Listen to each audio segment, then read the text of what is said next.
Je rencontre beaucoup de personnes qui me parlent souvent de leur souffrance au travail ou dans leurs relations. Et j'ai remarqué qu'elles ont toutes un point commun.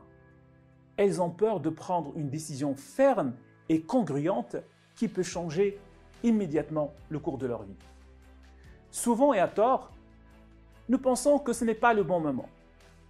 Mais ce que nous ignorons, c'est que pour toutes les décisions qui peuvent changer notre vie, le moment est toujours mauvais.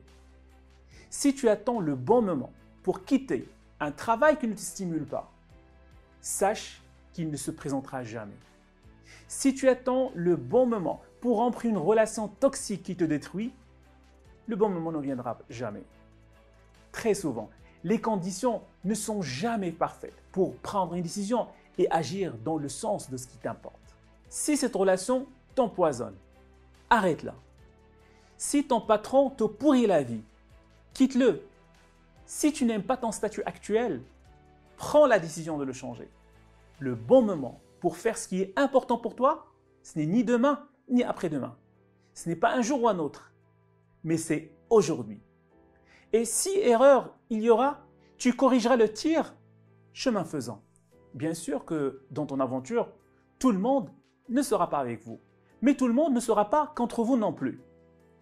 Tu croiseras dans le chemin de ta vie des feux verts, mais aussi des feux rouges.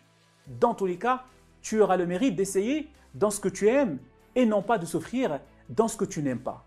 La différence est de taille. Tu as le droit de ne pas faire ce que tu n'aimes pas. Mais tu n'as pas le droit de te plaindre toute ta vie parce que tu fais ce que tu n'aimes pas.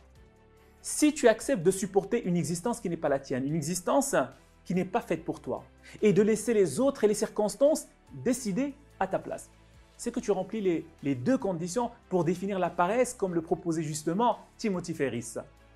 Et si tu continues à souffrir, cette souffrance, c'est toi qui l'as créée, c'est toi qui l'as choisie. Reste misérable dans un travail que tu n'aimes pas et reste dépendant affectivement de ce partenaire ou de cette partenaire qui ne t'aime pas et qui abuse de toi. Si tu n'agis pas, c'est quelque part tu acceptes que l'on nie ce que tu es, ce que tu as envie de faire et ce que tu as envie de devenir. Dis-le, ça suffit.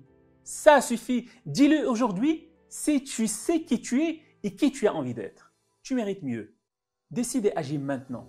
N'attends pas à ce que ton partenaire change, ou que ton patron change, ou que tes amis changent. Les choses ne s'amélioreront pas toutes seules. Le seul qui peut changer, c'est toi. Donc, arrête de te voiler la face.